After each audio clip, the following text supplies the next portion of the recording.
ইংরেজি বলতে না পারার কারণে সামাজিক যোগাযোগ মাধ্যমে আবারও বিদ্রূপের শিকার হয়েছেন পাকিস্তান দলের অধিনায়ক মোহাম্মদ রিজওয়ান।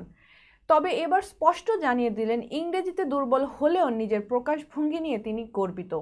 পাকিস্তান সুপার লিগে মুলতান সুলতানসের হয়ে প্রথম ম্যাচের আগেই সংবাদ সম্মেলনে হাজির হন রিজওয়ান। সেখানেই তিনি নিজের মন থেকে কথা বলেন, জানান, আমি যে ইংরেজি বলতে পারি না তাতে কিছু যায় আসে না। আমি যা বলি মন থেকে বলি এবং তাতে গর্ব অনুভব করি। ইংরেজির প্রথাগত শিক্ষা নেই সেটা স্বীকার করি, তবে পাকিস্তানের অধিনায়ক হিসেবে ইংরেজি না জানায় একটুও লজ্জিত নই।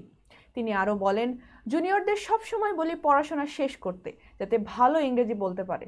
তবে পাকিস্তান আমার থেকে ইংরেজি নয়, ক্রিকেট চায়। যদি ইংরেজি চায় তবে আমি ক্রিকেট ছেড়ে প্রফেসর হয়ে যাব।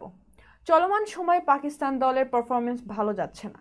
ঘরের মাঠে চ্যাম্পিয়ন্স ট্রফি ও নিউজিল্যান্ড সফরে ব্যর্থতা, ধারাবাহিকতার অভাবের মধ্যে থেকেও রিজওয়ান সবাইকে পাশে থাকার আহ্বান জানান।